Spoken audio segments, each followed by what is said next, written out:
Hello, this is Matt on the Moon Lambo channel. The word on the street is that the SEC is preparing new lawsuits against cryptocurrency exchanges, specifically because of the whole Terra Luna fiasco, where cryptocurrency Luna went from an all-time high in just last month, in the beginning part of April, all-time high of over $118, and crashed down to zero this month, which has just been, it's one of the most astonishing things that's occurred in the entire history of crypto. It's just an astonishing failure. And whether it's an actual Ponzi or not, maybe it doesn't meet the technical definition of it. Some think it does.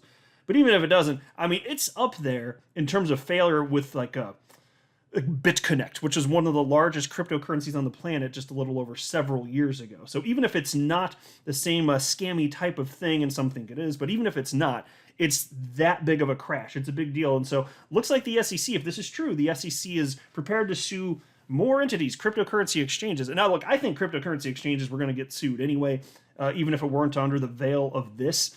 But my gosh. So look, it's not just XRP that they're coming after. The entire asset class is in trouble here. I also want to share with you a clip that was shared by my fellow XRP YouTuber, Crypto Eddie, and it was of Joseph Hall, who, this is the individual, I actually mentioned him in a video the other day. He's the one that says that all of this stuff having to do with Bill Hedman and getting paid by his former law firm while he was working at the SEC, those millions of dollars, and giving the Ethereum free pass speech, all that's just a bunch of conspiracy theory nonsense. Well, I disagree with him on that, but in this clip, he's pointing out something rather fascinating. He notes that the SEC loses cases all the time. And mind you, he used to work at the SEC. So I've got that. And then there was also, there's this article that came from CoinDesk. This is an old one. This is from 4 years ago, but I found it fascinating. And I came across this thanks to my fellow XRP YouTuber, James Rule XRP. I was just scrolling through my Twitter news feed and popped right on up. I was like, what is this? And it's interesting because it has everything to do with what's been happening, what we've been discussing, all the history that led up to the SEC versus Ripple lawsuit. But this one was titled, Major Investors Met with SEC to Discuss Crypto Exemption. But before going any further, I do want to be clear, I do not have a legal or financial background of any kind. I am not offering legal or financial advice, and you definitely should not buy or sell anything because of anything that I say or write. I'm just an enthusiast who enjoys making YouTube videos about crypto-related topics, but just as a hobby and just for fun. So I want to start by sharing this clip with you, which again was tweeted out by my fellow XRP YouTuber Crypto Eddie, so all credit to her. I'm not sure where this clip came from. It wasn't cited, but it really doesn't matter for the purposes of this. Joseph Hall was being interviewed. Again, former SEC employee Joseph Hall. He was being interviewed, and the host asked Joseph Hall, or no, actually he made a statement. He said, the SEC rarely loses an enforcement action. So basically, the host of this saying, the SEC, if they bring legal action against any entity, they're going to win. That's historically how this mostly goes. And Joseph Hall had a quick reaction to the contrary, and he said, oh no, they lose a lot, actually. They don't lose when they try cases in their own court, but they lose cases all the time. They lost the Reg FD cases. They lose cases. They lost the case about their authority to regulate hedge funds. Years ago, they lost a case over their authority to regulate corporate governance. They lost the conflict minerals case. They lost the case against Mark Cuban. They lose all the time, end quote. And so don't think for a second that just because the SEC asserts any number of things that they're actually going to win or that they're on the right side of history. And in the case of what's going on with Ripple and XRP and how XRP holders are being attacked, it could not be more clear that they are on the wrong side of this thing. I'm nothing but optimistic. So even if fully adjudicated, I think the SEC's in trouble. Now, what's most likely? My position stands. I think that settlements was most likely, but fine. If we're going to go the distance, okay, fine, SEC. You're going to lose, though. This does not look good. But in the meantime, it's okay because the SEC, they've got endless number of crypto participants to sue. Here's the headline from Crypto Newsflash. Top U.S. crypto exchanges may face lawsuits on account of the Terra fiasco, Insider report. Leading exchanges operating in the U.S. may soon find themselves in a rough patch following the scandalous fall of Terra. In the list are Binance, Coinbase, Gemini, and Kraken, among many others. The firms could soon face a lawsuit under the U.S. Securities Act for the sale of Luna and UST. I was paused to note UST, of course, is the stablecoin that became depegged and is part of the Luna ecosystem. Anyway, piece continues. The news came from the Twitter personality Fatman, that's a fun name, who also claims to be part of the Terra Research Forum. Now, Terra's collapse took down many with it, including investors who had placed billions of dollars in the project. In an effort to soothe the community, Terra's founder Do Kwon made a rebirth proposal.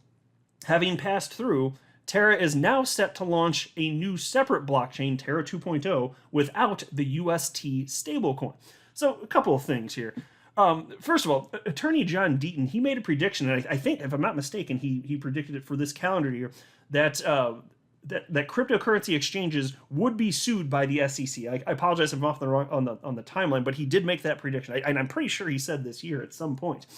Now, this would be for a different reason if this comes to pass, but still, hey, it counts, man. If cryptocurrency exchanges are getting sued for any reason, this freaking counts.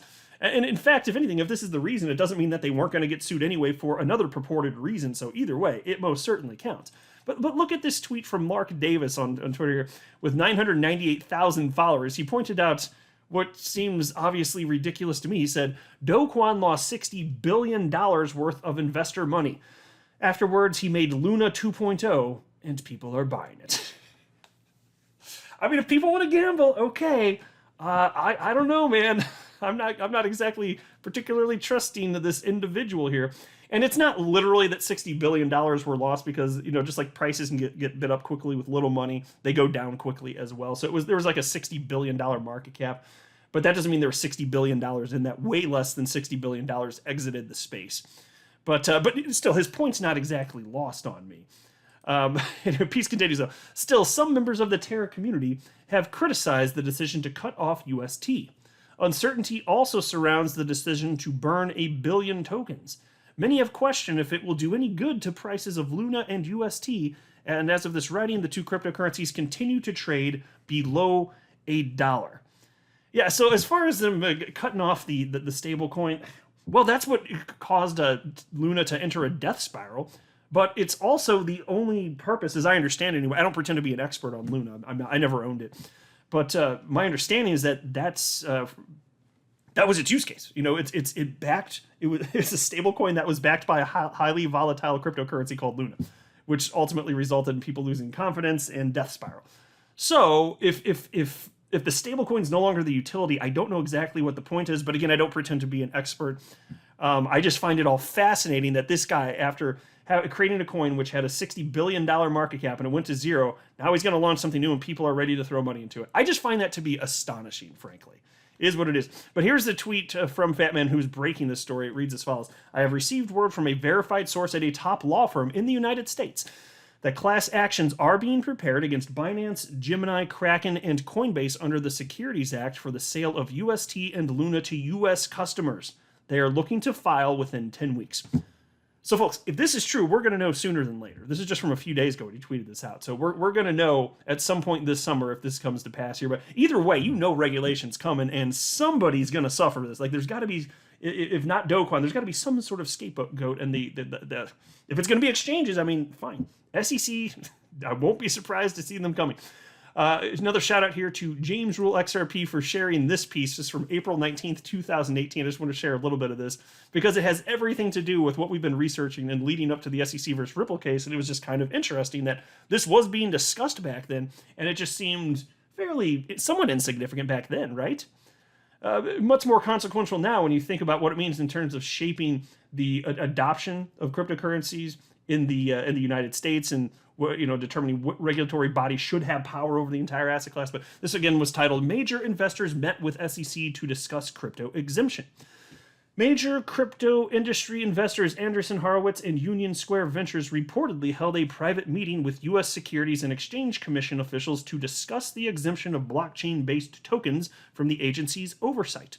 The Silicon Valley-based venture capital firms and their special counsel met with senior officials from the SEC's Division of Corporate Finance and the offices of some commissioners on March 28th, the Wall Street Journal reported today. So, pause to note, that division of Corporate Finance, that's Bill Hinman's division. And this article is dated April 19th, 2018, about 2 months before Bill Hinman gave his Ethereum free pass speech. Well, isn't that something? Anyway, Piece continues. The companies apparently argued that regulation could suppress blockchain innovation and posited that cryptographic tokens do not constitute investments and therefore securities. Instead, they argued tokens are a means of accessing blockchain-based services and networks, or in other words, are so-called utility tokens, the report said. So pause. Does that sound familiar? It's what we've been reporting on for the longest damn time here. I just thought it was funny to go back and see this. Like this article, I mean, sure, plenty of people read it. It's CoinDesk, but it just would have seemed somewhat innocuous at the time. But like these are the people inside. I mean, look at these law firms cited in this article. So you got Perkins and Cooley, and also McDermott, McDermott, Will, and Emery, and just big law firms. And Perkins Coie has been at the center of a lot of this, frankly.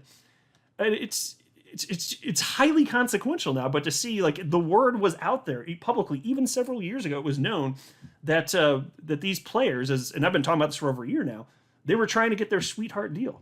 And Bill Hinman, well, he certainly threw a bone to Ethereum, let's say, if that's quite the euphemism there, but that's life, man. So we'll see how this goes. Again, different people are in charge of the SEC now, though. Different motivating factors. So does Ethereum really have a free pass today? Not actually. It's certainly possible that they could get sued. Now, if things go well for Ripple, I'm not convinced that they're going to try going after Ethereum. But if things do not go well for Ripple and XRP holders, you better believe there's an increased opportunity that they're going to go after Ethereum too. Joe Lubin is not as protected as he thinks that he is. I'm not a financial advisor. You should not buy or sell anything because of anything I say or write. That would be a very, very, very bad idea. Until next time, to the moon, Lambo.